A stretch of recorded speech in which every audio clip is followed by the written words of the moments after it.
Gracia Eterna, Iglesia Bautista en West Valley City, Utah. Somos una iglesia centrada en la suficiencia de las Escrituras, formando discípulos que proclamen, enseñen y vivan el Evangelio. Prepare su corazón para oír la poderosa palabra de Dios.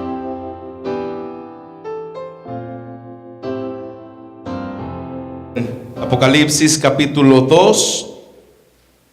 Y estaremos estudiando la tercera iglesia de Apocalipsis que le escribe Cristo por medio de Juan a estas 7 iglesias. Y en el día de hoy estaremos estudiando la iglesia de Pérgamo. Cuando lo tenga, por favor, le voy a pedir que se ponga de pie conmigo y que leamos todos desde el versículo 12 hasta el versículo 17.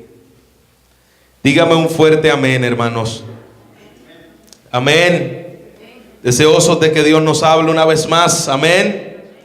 Dice la palabra del Señor: y escribe el ángel de la iglesia en Pérgamo, el que tiene la espada aguda de 2 filos, dice esto: yo conozco tus obras y de dónde moras, donde está el trono de Satanás, pero retienes mi nombre y no has negado mi fe, ni aun en los días en los que Antipas, mi testigo fiel, fue muerto entre vosotros, donde mora Satanás. Pero tengo unas pocas cosas contra ti, que tienes ahí a los que retienen la doctrina de Balaam, que enseñaba a Balac a poner tropiezo ante los hijos de Israel y a comer de las cosas sacrificadas a los ídolos y a cometer fornicación. Y también tienes a los que retienen la doctrina de los nicolaitas, los que yo aborrezco. Por tanto, arrepiéntete, pues si no, vendré pronto a ti y pelearé contra ellos con la espada de mi boca. El que tiene oídos, oiga lo que el Espíritu dice a las iglesias. Al que venciere daré de comer del maná escondido, y daré una piedrecita blanca, y en la piedrecita escrito un nombre nuevo, al cual ninguno conoce sino aquel que lo recibe. Padre, gracias por tu bendita y santa palabra, a la cual nosotros una vez más venimos, Señor, delante de ti, rogando, Señor, tu gracia, sabiendo, Señor, que esto no se puede hacer con las fuerzas humanas, sabiendo, Señor, que si tú no nos invistes de tu Espíritu Santo, que si tú no unges nuestros labios, Señor, y prepara los corazones, Padre, la palabra que salga de aquí, creemos, Señor, que tu Espíritu afirma y aplica toda verdad que como iglesia nosotros necesitamos. Te lo rogamos, Padre, habla a tu iglesia, Padre, así como hablaste a la iglesia de Pérgamo hace miles de años atrás. De la misma manera, Señor, en el día de hoy podamos recibirla de parte de Jesucristo a nosotros como iglesia aquí, Señor, en la ciudad de West Valley. Danos de tu gracia y danos, Señor, de tu Espíritu Santo para, Señor, trazar tu palabra de verdad con rectitud. En Jesucristo nosotros te lo pedimos. Amén y amén. Pueden sentarse, hermanos. Vamos a estar viendo hoy la tercera iglesia que nos habla precisamente el apóstol Juan en la revelación que tuvo con Jesucristo. Estas 7 cartas estaban dirigidas a las iglesias en las cuales hemos podido estar observando en estas últimas semanas. Estuvimos viendo la primera iglesia que Jesús le habló, fue a la iglesia ¿de quién? De Éfeso. Y precisamente a la iglesia de Éfeso le había dicho que había perdido algo esta iglesia. Era lo que había perdido esta iglesia de Éfeso. Había perdido el primer amor. Vimos la semana pasada la segunda iglesia, que fue la iglesia de Esmirna. Esa iglesia de Esmirna es una iglesia muy alabada, muy ejemplar, porque no tuvo nada a Jesús en contra de esta iglesia de Esmirna. Inclusive Jesús la alaba y le dice que han permanecido fiel por medio de la persecución. Habían tenido una fidelidad muy ejemplar en la cual nosotros podemos seguir fieles en medio de la tribulación, fieles en medio de la persecución. Y ahora le está escribiendo a esta iglesia llamada Pérgamo. Es una iglesia muy interesante porque se parece muchísimo a la iglesia en la cual nosotros estamos viviendo en el día de hoy. Cuando hablo de iglesia en general, la iglesia universal de Jesucristo y lo que ha estado pasando a través de los años. Y antes de nosotros poder observar de manera detallada estos versículos, yo quisiera que pudiéramos entender un poquito acerca de lo que es esta ciudad de Pérgamo. Esta ciudad de Pérgamo es la capital de Asia Menor. Si usted se recuerda la predicación de Éfeso, pudimos observar que Éfeso era conocida como la capital, ya que era una ciudad más grande, era una ciudad en la cual estaba situada en un lugar más estratégico. Así que la ciudad de Pérgamo era realmente la capital de Asia Menor, aunque era más conocida la ciudad de Éfeso. Está situada en la costa occidental de Asia. Está a unos 70 kilómetros de Esmirna, y la ciudad estaba asentada en una colina sobre unos 300 metros de altitud. Así está ubicada esta ciudad de Pérgamo. Era una ciudad grande y próspera, una ciudad muy próspera por sus riquezas, al igual que la ciudad de Éfeso y al igual también que la ciudad de Esmirna. Estas ciudades de Asia eran muy prósperas en medio de la agricultura, específicamente Pérgamo, en medio de la ganadería y las industrias, y muy dependientes de lo que eran los tejidos de lana. Era conocida esta ciudad también por los pergaminos. Inclusive esta ciudad se llamaba Pérgamos porque precisamente en la ciudad construyeron o dieron inicio lo que se conocen como los pergaminos, y era también un centro muy intelectual, de manera que la ciudad se le conocía como la ciudadela, y es la misma palabra del origen Pérgamo.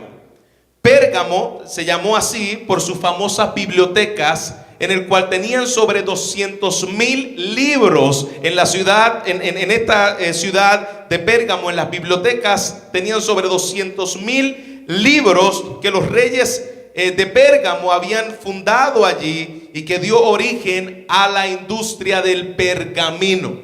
Antes de que existiera el pergamino, estaba lo que se llamaba el papiro. El papiro dejó de existir por causa de el pergamino, y allí en la ciudad de Pérgamo, y se llama así mismo Pérgamo porque es allí donde se crea el pergamino, el lugar donde se escribían las cartas. Ya no se escribían en papiros, sino se escribían en pieles que se conocen como pergaminos. Y así se hizo notable esta ciudad y se hizo famosa esta ciudad.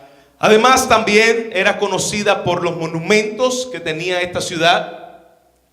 Tenían templos dedicados a Zeus, templos religiosos, templos dedicados a la medicina. Allí se le hizo un templo a quien se le conoce como el padre de la medicina, Esculapio. Si usted ha escuchado ese nombre, Esculapio fue el padre de la medicina en Grecia. Y en la escuela de Esculapio, que se le tenía el templo a este hombre llamado Esculapio, dios de la medicina. Allí aprendió las artes curativas el famoso médico de la antigüedad llamado Galeno. Si todos los que han estudiado medicina tienen que pasar por Galeno, porque es uno de los padres de la medicina, discipulado, enseñado por Esculapio. ¿Y por qué le hago aclaración de todo esto? Porque todo esto sucedió en Pérgamo. De ahí vinieron estos hombres y de así se conoce esta ciudad.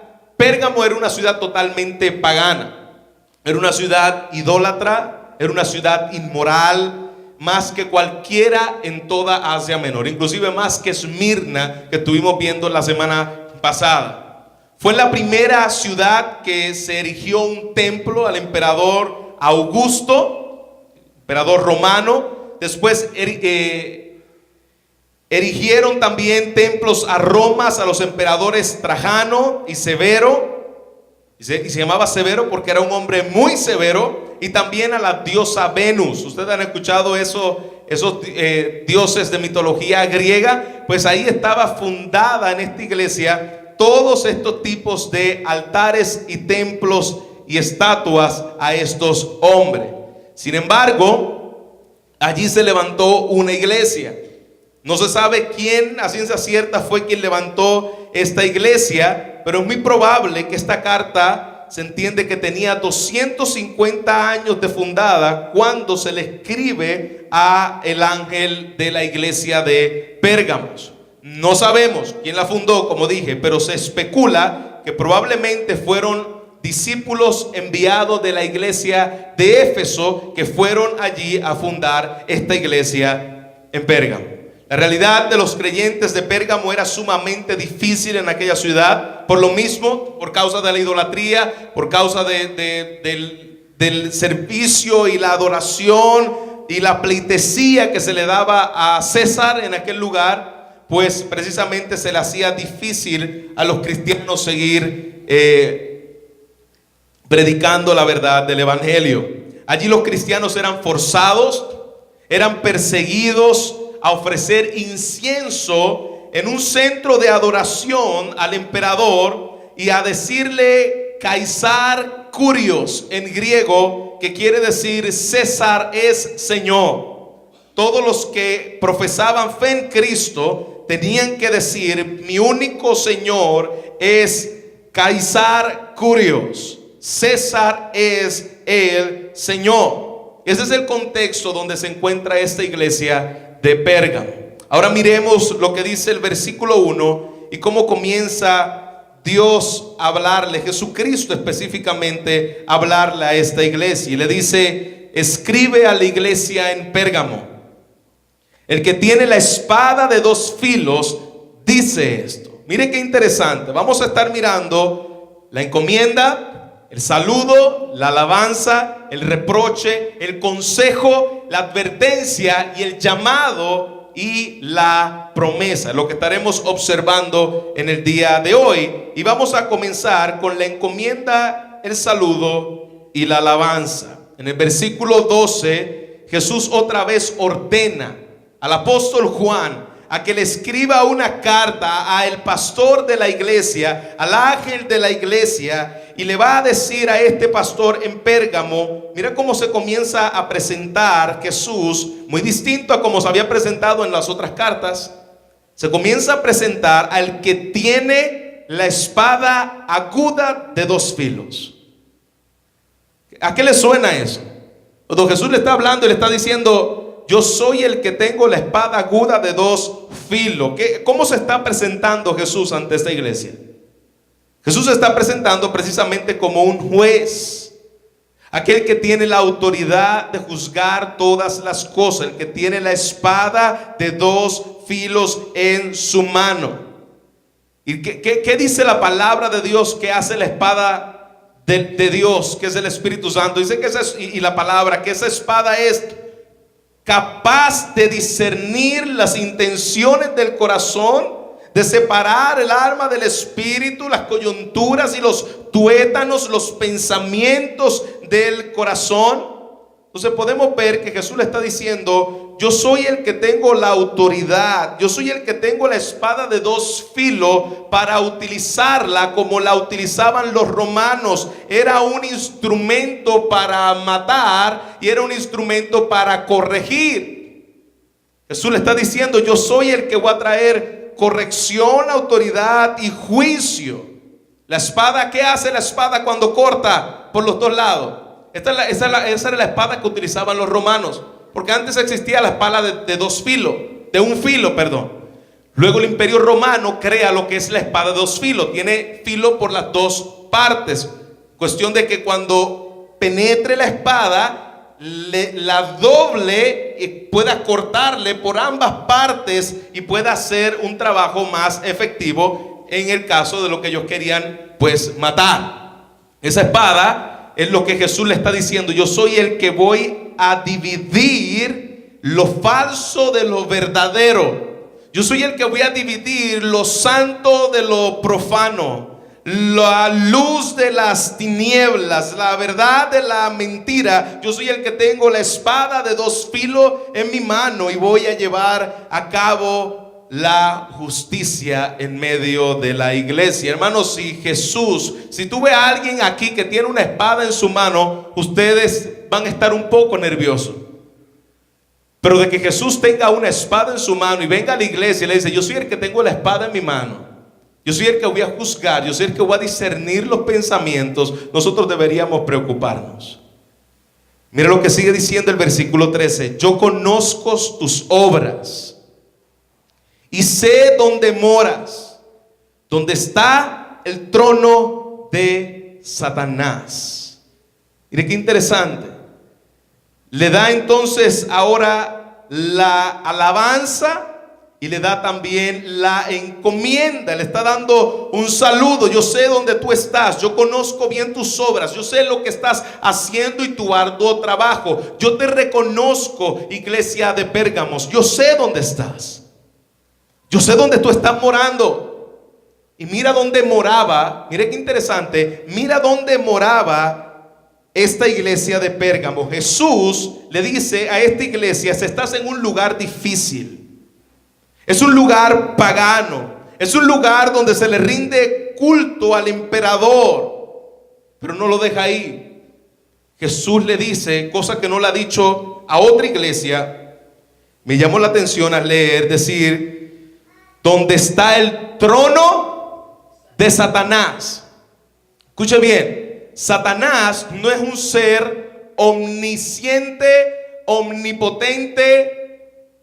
Satanás está limitado. Satanás no puede estar en todas partes. En esta ocasión, Jesucristo le está diciendo a la iglesia: el trono de Satanás, muy probablemente por causa del lugar pagano y de los cultos que se rendían en ese lugar, ya que habían demasiadas ídolos y estatuas, y cada ídolo, detrás de cada ídolo hay un demonio. En cualquier parte, todo lugar donde tú veneres algo, tú le estás quitando la gloria a Dios. Y detrás de cada ídolo hay un demonio. Pero aquí Jesucristo no está diciendo solamente que los ídolos estaban detrás de un ídolo había un demonio, que eso es real. Jesús estaba diciendo que allí, específicamente en la ciudad de Pérgamo, estaba el trono de Satanás. Es decir, Satanás mismo, la esencia misma de Satanás, estaba en la ciudad de Pérgamo y allí tenía su trono. Es decir, Satanás no puede estar en Pérgamo y puede estar en Utah al mismo tiempo. Hay gente que piensa que Satanás es así. Hay gente que piensa que Satanás es omnisciente, que sabe todas las cosas y que está en todos lados. Omnipresente, se me fue de la mente. Satanás no es omnipresente, ni Satanás es omnisciente. Satanás está limitado. Satanás estaba en su trono en Pérgamo. Así que hay gente que se pasa peleando con Satanás porque piensa que Satanás está poseyéndole, o piensa que Satanás está haciendo esto, y está peleando con Satanás todos los días. Y vengo a otro hermano peleando allá con Satanás también. Hermano, Satanás no es omnipresente. Satanás estaba en su trono en Pérgamo. Y es decir, si tu trono estaba en Pérgamo, él no podía estar en México ni en Puerto Rico. Él estaba en Pérgamo. Entendamos bien quién es Satanás, porque a veces le damos más atributos de lo que él no tiene. Satanás tenía su trono. Ese lugar era un lugar donde estaba poseído precisamente por la persona y la criatura, de Satanás. Satanás tenía el trono donde estaba gobernando y ejecutando su reino demoníaco en el lugar de Pérgamo. Imagínense qué ciudad era esa. Lugar donde estaba el trono de Satanás. Pero Jesús le está diciendo: yo sé dónde tú estás, yo reconozco dónde tú estás, yo sé que tú guardas fielmente mi nombre.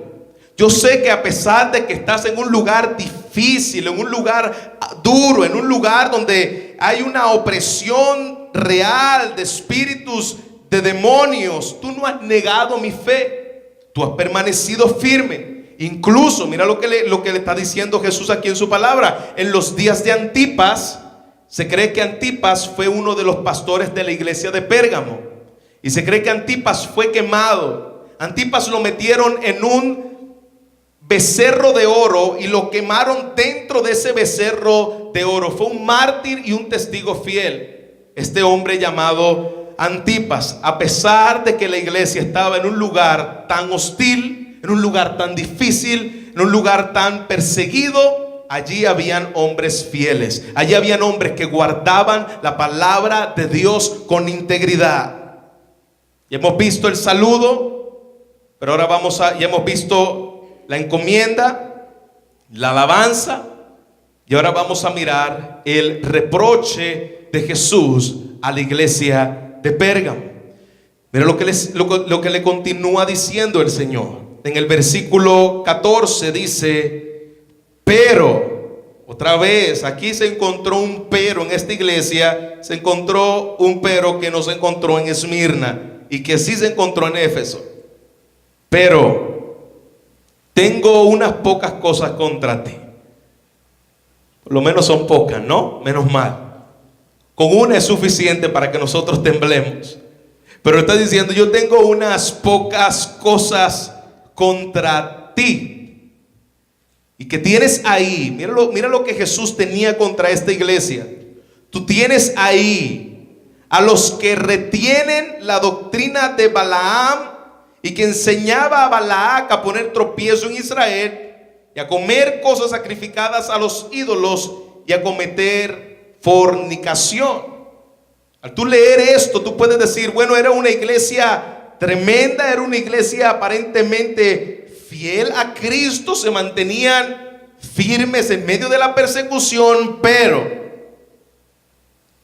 ese es un contraste que le dijo a la iglesia de Éfeso: tengo unas pocas cosas contra ti. ¿Cuáles eran esas cosas? ¿Cuál era el reproche que tenía Jesús sobre esta iglesia de Pérgamo, amados? Allí tienen a los que mantienen la doctrina de Balaam. Y allí tienen a los que mantienen la doctrina de los Nicolaitas. El reproche de Cristo a esta iglesia es que había tolerado la falsa doctrina, la inmoralidad sexual y la idolatría de algunos dentro de la iglesia. Cuando aquí habla la doctrina de Balaam, aquí claramente explica cuál era esa doctrina. La doctrina de Balaam, es que Balaam le enseñaba a Balac, al rey, le estaba diciendo al rey: mira, que los hijos de Israel se enamoren de las hijas de los hombres, es decir, de las ciudades paganas, y cuando ellos se enamoren de las mujeres de las ciudades paganas, entonces Dios le va a enviar juicio a esa nación, a la nación de Israel, y como parte del juicio de Dios, ustedes pueden ir y tomar la tierra. Entonces, la doctrina de Balaam, que le enseñaba precisamente a Balac, era poner tropiezo a los hijos de Israel a que se fueran a comer cosas sacrificadas a los ídolos por medio de las mujeres, y entonces cometer fornicación. Esa es la doctrina de Balaam. Es una doctrina mundana, es una doctrina en la cual estaba diciendo: ustedes pueden hacer las cosas como a ustedes les dé la gana, siempre y cuando, como quiera, tú vas a seguir bien. Y la doctrina de los Nicolaitas era lo mismo. Los Nicolaitas era un tipo de gnosticismo, de tal manera que ellos decían que tú puedes pecar con tu cuerpo. Era lo que creían los Nicolaitas. Tú puedes pecar con tu cuerpo siempre y cuando tu espíritu se mantuviera intachable, porque el cuerpo es malo y el espíritu es bueno. Por lo tanto, aunque tú cometas fornicación, aunque tú cometas adulterio, lo importante es que tu espíritu se va a mantener intacto, por causa de que allí es donde mora el Espíritu de Dios. Esta es una falsa doctrina y diabólica doctrina en la cual los nicolaitas estaban enseñando para aquel tiempo, y que en el día de hoy se ha metido igualmente en la iglesia. Han pervertido la gracia de Dios. Es decir, tú puedes estar con cualquiera, tú puedes tener relaciones sexuales con cualquiera, tú te puedes ir a emborrachar, tú puedes ir a cometer pecado como a ti te dé la gana, pero todavía tú eres salvo por causa de que eso lo comete tu cuerpo, eso no lo comete tu espíritu. Una de las grandes iglesias en El Salvador cree esto de miles de miembros. Dice, bueno, tú pecas con tu cuerpo, pero lo importante es que ya Dios te salvó por el Espíritu. Y aunque tú peques con tu cuerpo como quiera, tú vas a seguir siendo salvo.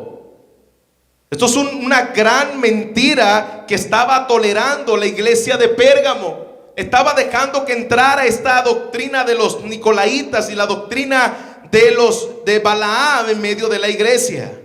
La iglesia de Pérgamo, la mayoría eran creyentes de verdad. Eran hombres que amaban a Dios de verdad, eran fieles. Pero dentro de la iglesia comenzaron a asociarse y a creer falsas doctrinas en la iglesia, y nadie estaba poniendo disciplina en medio de la iglesia. Comenzaron a tolerar a los falsos maestros, las prácticas pecaminosas, veían el pecado en la iglesia y no los reprendían. Yo no estoy interpretando esto como si estuviese interpretando este versículo a la luz de lo que miro. No, yo estoy hablando literalmente lo que estaba sucediendo en la iglesia de Pérgamo. La iglesia de Pérgamo, probable que aquí a los amigos y los familiares no se le tocaba la disciplina, no se le tocaba cuando estaba en pecado y se le pasaba la mano. Y eso pasa en el día de hoy. Se le pasa la mano al pecado. Así que estamos viendo la iglesia de Pérgamo, pero no solamente decir esa iglesia ya en aquel tiempo. Esta iglesia le pasaba la mano al pecado. Esta iglesia permitía y era amigos de gente falsa. Eran amigos de fornicarios, eran amigos de gente que practicaba el pecado y se llamaba a sí mismo cristiano. Participaban en las prácticas de estos tales. Iban a los cultos a los ídolos, iban a los bailes, se embriagaban y se emborrachaban en la iglesia de Pérgamos. Pero allí nadie estaba poniendo disciplina en la iglesia. Bueno, como ya yo soy cristiano, yo puedo vivir como el mundo vive y eso a mí no me va a afectar. Además de que ya Dios me salvó mi espíritu, yo puedo seguir viviendo mi vida en este cuerpo malo hasta que el Señor venga. Y los pastores callados y la iglesia callada, y se iba tolerando el pecado en la iglesia. ¿Cuál era precisamente el pecado de la iglesia de Pérgamo? Una iglesia mundana. Una iglesia que dejaba que las cosas del mundo los moldeara. Pero allá había gente que amaba a Dios. Por eso Jesús lo alabó. Te ha permanecido fiel. No han negado la fe. En la persecución permanece. Pero estaban dejando que en la iglesia de Pérgamo entrara este tipo de personas. Mira lo que dice 2 de Corintios 6, versículo 14, 2 de Corintios 6, versículo 14 al versículo 18. Leamos juntos su palabra. Dice: no os unáis en yugo desigual con los incrédulos. Este pasaje muchas veces lo utilizamos para decirlo a los novios, a los que están buscando esposa o esposo, pero el contexto no es ese. Se puede aplicar, pero el contexto no es ese. Aquí está hablando de la iglesia de Jesucristo, del cuerpo de Cristo. No os unáis en yugo desigual con los incrédulos. Porque ¿qué compañerismo tiene la luz, la justicia, con la injusticia? ¿Y qué comunión tiene la luz con las tinieblas? ¿Qué concordia Cristo con Belial? ¿O qué parte el creyente con los incrédulos? ¿Qué acuerdo hay entre el templo de Dios y los ídolos? Porque vosotros sois templo del Dios viviente, como Dios dijo: habitaré y andaré entre ellos y seré su Dios. Ellos serán mi pueblo, por el cual salid de en medio de ellos. Apartaos, dice el Señor, no toquéis lo inmundo, y os recibiré, y seréis y seré para vosotros por padre, y vosotros me seréis hijos e hijas, dice el Señor Todopoderoso. Se relacionaron con hombres y mujeres que no eran cristianos. Iban a fiestas mundanas, pero venían los domingos a decir: con manos vacías vengo a ti. Aquí están mis manos santas levantadas para ti. Aquí estoy, Señor, para adorarte. Mientras el día sábado estaban deleitándose en el pecado, mientras el día sábado estaban participando de los chistes del mundo, el día domingo, claro, yo voy a venir a cantarle a la iglesia al Señor, porque yo le sirvo a mi Dios. Ese era el problema de la iglesia de Pérgamo. Dice: yo tengo eso contra ti. Tú toleras el pecado en medio de la iglesia. Tú toleras a aquellos que viven doble vida en medio de la iglesia y no se está haciendo nada con ellos. Lo están dejando en una práctica de pecado y no se está trayendo la disciplina correcta que se tiene que traer. Iglesia, la disciplina es necesaria. Si nosotros, que muchas personas y muchos pastores, por no ver la iglesia vacía, prefieren no disciplinar a nadie. Es que si lo disciplino se me va, y si se me va yo no tengo ofrenda, y si no tengo ofrenda no va a tener sueldo. Le tenemos miedo a la disciplina de la iglesia, y la iglesia muriéndose en pecado, en prácticas de pecado, pero yo no los voy a tocar, yo no les voy a decir nada. Ya Dios me va a dar el tiempo de hablar con ellos. Y pasamos y nos hacemos la vista larga mientras está la iglesia practicando el pecado y metiéndose el mundo en medio de la iglesia. Hermanos, muchas de las personas que se han ido de aquí y se han ido de la iglesia en donde nosotros estamos, muchas de ellas, yo me atrevería a decir, el 80% de las personas que se han ido es por causa de que no quieren que le disciplinen el pecado. No quiere que le diga que eso está mal delante de los ojos de Dios. Se enojan, hacen berrinches y se van de la iglesia. ¿Por qué? Porque yo no quiero que yo vengo a la iglesia y yo pongo una línea: no te metas con mi pecado. ¿Quién eres tú para decirme lo que yo tengo que hacer? Ese fue el gran problema en la iglesia de Pérgamo. No confrontar el error, no llamar a ese grupo al arrepentimiento y dejarlo en la vida de pecado. Así muchos en el día de hoy. Me deleito en el pecado, vivo en el pecado, tengo mi doble vida escondida. No lo saben los pastores de la iglesia, no lo saben los líderes de la iglesia, pero aquí yo estoy en la iglesia y a veces lo saben los pastores de la iglesia y lo saben los líderes de la iglesia. Y dejan que sigan practicando el pecado como si nada estuviese pasando. No ejercieron la disciplina y toleraron la falsa enseñanza y práctica de pecado en medio de la iglesia. Una de las cosas que más debemos desear es que alguien nos pueda señalar áreas de pecado en nuestras vidas en amor. Porque lo está haciendo porque nos ama. No se enoje si su pastor va donde usted y dice: mira, hay áreas en las cuales debemos trabajar, en las cuales afecta el cuerpo de Cristo. Es el instrumento de gracia de Dios para tratar esas áreas en nuestras vidas. Pero muchas veces no, a la primera queremos irnos. No queremos que trabajen esas áreas de pecado en nuestras vidas. No queremos que nos confronten en el error. No queremos que nos confronten en el arrepentimiento. Y vas a seguir tu vida de pecado, vas a ser tu vida engañado, y va a venir el Señor y vas a estar bajo la eternidad, bajo la ira de Dios. Pero es lo que dice Santiago capítulo 4, versículo 4. Santiago 4, versículo 4.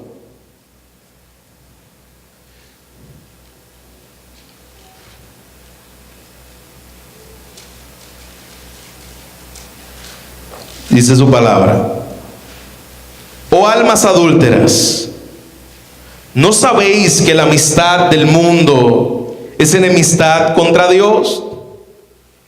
¿Cómo le llama a esas almas? Adúlteras. Estaban con Dios y estaban con el mundo. Sus amistades eran gente del mundo. Sus mejores amigos eran gente del mundo. Hermanos, si tus mejores amigos son gente del mundo, si tus mejores conversaciones y el deseo de pasar el tiempo son con gente del mundo, Si la mayoría de las personas con quien sales a compartir y a pasarla bien son gente del mundo, yo quiero que usted entienda en el día de hoy que es muy probable, por no decir seguro, de que tú eres igualmente del mundo. Porque una persona que ama la verdad, se deleita de la verdad, ama la palabra del Señor, sus mejores amigos no deben ser gente del mundo. Sus mayores conversaciones no deberían ser con gente del mundo. Si nosotros nos deleitamos en ese tipo de compañía, muy probablemente nosotros estamos siendo partícipes del mundo. Dice, ¿no sabéis que la amistad del mundo es enemistad contra Dios? Tú no puedes ser amigo del mundo y puedes ser amigo de Dios al mismo tiempo. Si eres amigo del mundo, la palabra de Dios dice, te constituyes enemigo de Dios. Tú no puedes ser amigo de los dos. Tú no puedes tener a Satanás y a Cristo de socio.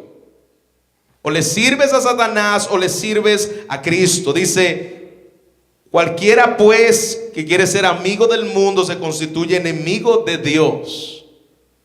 Punto.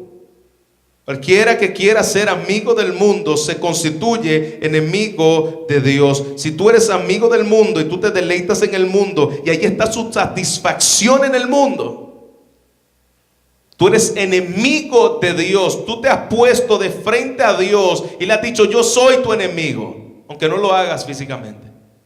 Pero la palabra del Señor dice, te constituyes, te haces enemigo de Dios. ¿O pensáis que la Escritura dice en vano? Tú piensas que la palabra de Dios es un chiste. Tú piensas que la palabra de Dios es un relajo y que no está diciendo la verdad. Tú piensas que la Escritura es en vano, dice Santiago. ¿O pensáis que la Escritura dice en vano? El Espíritu que Él ha hecho morar en vosotros os anhela celosamente. Pero Él le da mayor gracia. Por esto dice, Dios resiste a los soberbios y da gracia a los humildes. Le llama soberbios aquellos que piensan que pueden tener una relación con Dios, amando a Dios y servirle a Dios cuando tiene un pie en el mundo y un pie en la iglesia. Jesús está juzgando la iglesia de Éfeso precisamente por eso. Dice el pastor John MacArthur, hablando de esta iglesia, dice, a la lealtad de la iglesia de Pérgamo le faltaba pasión por la santidad. Tenía una lealtad, permanecían firmes a la persecución, pero no querían disciplinar a la iglesia. No querían disciplinar el pecado en la iglesia. Pero lo que sigue diciendo, volvamos otra vez a Apocalipsis, capítulo 2, versículo 16. Dice, por tanto, vamos a mirar ahora, ya vimos el reproche, vamos a mirar el consejo, la advertencia, el llamado y la promesa. Versículo 16 dice, por tanto, arrepiéntete pues, si no, ¿qué va a hacer Jesús? Este Jesús, hermanos, este Jesús, si no, vendré a ti y vendré pronto y pelearé contra ellos con la espada de mi boca. El que tiene oídos, oiga lo que el Espíritu le dice a la iglesia. Cristo, al igual que la iglesia de Éfeso, lo primero que le muestra es su misericordia al decirte arrepiéntete. Todavía te estoy diciendo arrepiéntete, cambia tu manera de pensar, cambia tu manera de actuar, cambia tu manera de tolerar el pecado. Iglesia, cada vez que nosotros toleramos el pecado, nos hacemos cómplices del que peca. Eso se llama en la iglesia, eso se llama en nuestra casa, como padres, eso se llama en nuestra familia. Si nosotros estamos viendo una práctica de pecado y lo dejamos pasar por alto y no lo confrontamos y lo dejamos aún en medio de nuestra casa con nuestros hijos, estamos igualmente pecando con los que practican el pecado. Tolerar el pecado es igualmente de pecaminoso. Eso es lo que está diciéndole el Señor. Pero Cristo le da una advertencia. Arrepiéntete. ¿Arrepiéntete de qué? Arrepiéntete de no ejercer la disciplina. Arrepiéntete de no confrontar lo que tienes que confrontar. Arrepiéntete de llamar profano, llamar santo a lo profano. Arrepiéntete de tu amor por el mundo. Arrepiéntete de estas prácticas de libertinaje. Arrepiéntete de esta fornicación que estás practicando, aún sabiendo que es pecado delante de Dios. Arrepiéntete de no ejercer la disciplina. Porque si no, yo vendré a ti pronto, dice Dios, y pelearé contra ellos. Fíjate bien. Jesús le está diciendo a los que no estaban practicando este pecado en la iglesia, le está diciendo, mire qué interesante, dice, vendré a ti pronto y pelearé contra ellos. Yo te voy a disciplinar a ti por tú no disciplinar y permitir el pecado, y yo los voy a disciplinar a ellos y los voy a enjuiciar a ellos por causa del pecado que practican. Ahí toda la iglesia estaba recibiendo el juicio de Dios. Unos porque practicaban el pecado y otros porque lo permitían en la iglesia. Ambos se lo vemos claramente. Así que el error, lo que quiere decir el Señor aquí, que vendré a ti, pelearé contra ellos con la espada de mi boca. Es decir, con la misma palabra de Dios. Yo voy a pasar juicio contra toda la congregación, porque el error yo nunca voy a dejar, ni lo voy a tolerar en la iglesia. El error nunca dejará de existir si no se confronta, aunque sea unos poquitos. Empieza unos poquitos aquí, otros poquitos allá, otros poquitos acá, y tenemos el mundo metido en la iglesia sin darnos cuenta. Pero nosotros decimos, no, eso no va a pasar. Aunque sean unos pocos, el Señor le está diciendo, o sean unos muchos, no los voy a tolerar. Y vemos entonces el llamado en el versículo 17. Él le dice, oiga, el que tenga oídos para oír, oiga lo que el Espíritu de Dios le está diciendo a la iglesia. Es un llamado de urgencia. Iglesia, escucha lo que el Espíritu Santo está diciendo a la iglesia. Cristo subraya precisamente la importancia de que los creyentes en Pérgamo escucharan, prestaran atención, supieran que esta práctica de pecado el Señor la aborrece. Y concluye diciéndole una promesa. Mira lo que le dice Jesucristo en el versículo 17. Dice, el que tiene oídos, oiga lo que el Espíritu dice a las iglesias. Aquí está la promesa final. Al que venciere, daré a comer del maná escondido. ¿Qué es el maná escondido? ¿Quién es el maná escondido, iglesia? ¿Quién es el maná que bajó del cielo? ¿Quién es el pan de vida que descendió a la tierra? Jesucristo. Él está diciendo, al que va a vencer, yo le voy a dar de ese maná escondido. Yo le voy a dar de mí mismo. Le voy a dar de la presencia mía por toda la eternidad. Yo le voy a dar de ese maná. Le voy a dar de Cristo. Le daré de comer del maná escondido. El maná escondido que estaba aún en el arca del pacto. Y dice, y le daré una piedrecita blanca. Y en la piedrecita escrito un nombre nuevo. Es decir, iglesia, aquellos que venzamos, aquellos que estemos en la presencia de Dios juntamente con los de Pérgamo, la palabra del Señor nos está prometiendo, te daré un nombre nuevo. Si tu mamá te puso un nombre que parece que te odia, como, no quiero decir nombre por si acaso usted tiene ese nombre, Esculapio. Si te puso Esculapio, hermano, en el cielo tendrás un nuevo nombre, gloria a Dios. Dice su palabra que nos dará una piedrecita en el cual se nos va a dar un nuevo nombre. Oye, pastor, ¿y cómo será ese nuevo nombre? Lea la Biblia, dice, el cual ninguno conoce sino el que lo recibe. Nadie lo sabe. Así que no me pregunte, por favor, cuál va a ser mi nombre en el cielo. Nadie lo sabe, dice su palabra. Ninguno lo conoce sino el que la recibe cuando te lo dé. Pero miremos el contexto. Cuando aquí dice que se te dará una piedrecita blanca, Jesucristo le está hablando desde el contexto romano. A los romanos, cuando terminaba la carrera o la competencia de olimpiadas, se le daba un premio al vencedor con su nombre escrito en una piedra blanca.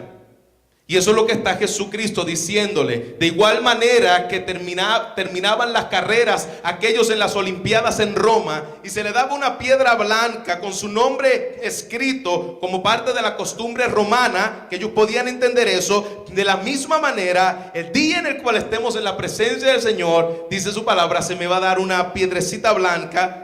Y yo no quiero que usted piense que tal vez esto sea literal, si realmente va a ser una piedra blanca o no. Jesús está usando una metáfora de los deportes que se usaban en Roma, para que entiendan que cuando estemos delante de la presencia de Dios, todas las cosas serán hechas nuevas, aún hasta mi nombre. Mi nombre, se me va a dar un nuevo nombre. En el cielo ya no será Luis, y mucho menos pastor, porque en el cielo no van a haber pastores. Tendremos al príncipe de los pastores con nosotros por toda la eternidad, que nos pastoreará para siempre. Así que no va a estar ni pastor, ni va a estar tampoco Luis, porque se me va a dar un nombre que solo aquellos que se le dan lo van a saber. Aquellos que venzan, aquellos que estén delante de la presencia de Dios, aquellos que han guardado sus ropas, aquellos que se han lavado, aquellos que están purificando sus vidas por la obra de Cristo en su vida, aquellos que están viviendo en santidad. Y yo no estoy diciendo que tú te estás ganando esa piedra, yo te estoy diciendo que estos son los frutos de una vida cambiada por la persona de Jesucristo. Al final, los que venzan, se nos va a dar una piedra con un nuevo nombre.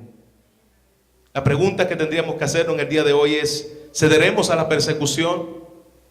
Ellos cedieron en medio de la persecución a dejar entrar el pecado en la iglesia por miedo. Al igual que la iglesia de Esmirna, la iglesia de Pérgamo fue perseguida. La diferencia es que Esmirna se mantuvo firme y Pérgamo no. Aunque al principio pareciera que ahí estaban defendiendo, dejaron que el pecado entrara en la iglesia y lo toleraron. Cristo no solo lo reconoció como pecado, sino que la preparó.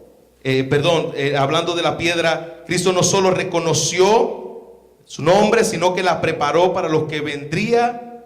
Y la otra, en Pérgamo dice, hablando de Éfeso, Esmirna y Pérgamo.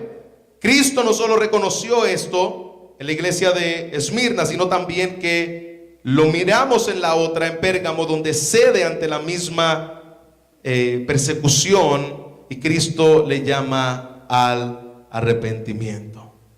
La iglesia de Pérgamo estaba frente a una persecución externa y una persecución interna. Externa porque el gobierno quería que se doblegaran ante los reyes y el emperador. Interna porque se habían infiltrado un maestro de falsas enseñanzas y pecado en la iglesia y lo estaba aplaudiendo. No les importó la interna. Tal vez permanecieron firmes ante la externa. Nos persiguen los de afuera y nosotros nos mantenemos firmes. Y algunos iban cediendo, pero se desviaron inmediatamente ante la interna. Soportaron la persecución externa, pero la interna se doblegaron. Permitieron que siguiera la iglesia dañándose como una manzana podrida y no hacían nada. Inmoralidad sexual es lo que había en la iglesia, y muchas otras distracciones internamente, en el cual traía conductas pecaminosas en la iglesia. Con esto concluyo. Cuidado de ceder ante la persecución. Cuidado de que nosotros seamos como la iglesia de Pérgamo, que claudicó delante del mundo. Claudicó entre dos pensamientos: idolatría, inmoralidad. Comprometieron la verdad por causa de que le tenían miedo a la gente. Es que es familia y no le puede decir nada porque es familia. Es que es un hermano que lleva muchos años en la iglesia, no le puede decir nada porque es uno de los más fieles, lleva 20 años. Es uno de los más que gana también en la iglesia, no le digas nada. Hermano, no nos debemos comprometer, aunque sea familia, pecado es pecado. Aunque sean amigos de años, pecado es pecado. Aunque sea uno de los diezmadores más grandes, pecado es pecado. La amistad con el mundo no se puede justificar. Va a traer resultados nefastos en medio de la iglesia. Va a traer daños donde cristianos van a seguir estas prácticas pecaminosas. Gente que en la iglesia en el día de hoy termina el culto, se van afuera a fumar un cigarrillo. Literalmente aquí mismo en Utah. En iglesias bautistas. Como si eso fuera nada. Se fuman un cigarrillo, se fuman un tabaco, se beben una cerveza. Y los pastores, bien gracias. Y los hermanos de la iglesia, bien gracias. Somos espectáculos del mundo. Bailando en discotecas. Conversaciones y chistes con los demás de manera indecente. Y el 99.9% de las veces el cristiano termina pensando, hablando y actuando igual que el mundo cuando se deleita en este tipo de conversaciones. No es que yo sé hasta dónde llegar. Es que yo sé poner límites. 99.9% de las personas que le abren paso a estas cosas están evidenciando que realmente el Señor no ha salvado su vida. Están evidenciando realmente lo que hay en su corazón. Iglesia, ¿cuáles son algunos de los dioses en tu vida que no te dejan estar en armonía con Dios en el día de hoy? ¿Cómo se ha visto afectada tu vida espiritual por la presión que ejerce el mundo en ti? Y sabes que el mundo te llama la atención. ¿Cuántos de nosotros hemos decidido seguir a Cristo como la iglesia de Esmirna? ¿O cuántos de nosotros hemos cedido como la iglesia de Pérgamo? ¿A qué iglesia nos quisiéramos parecer en el día de hoy? ¿A la iglesia de Esmirna? ¿O a la iglesia de Éfeso? ¿O a la iglesia de Pérgamo? ¿Cuál de las iglesias quisiéramos parecer? ¿Qué iglesia quiere ser gracia eterna? La iglesia que ha decidido seguir a Cristo a pesar de las circunstancias, o la iglesia que va a claudicar con las persecuciones externas y las persecuciones internas dentro de la iglesia de Jesucristo.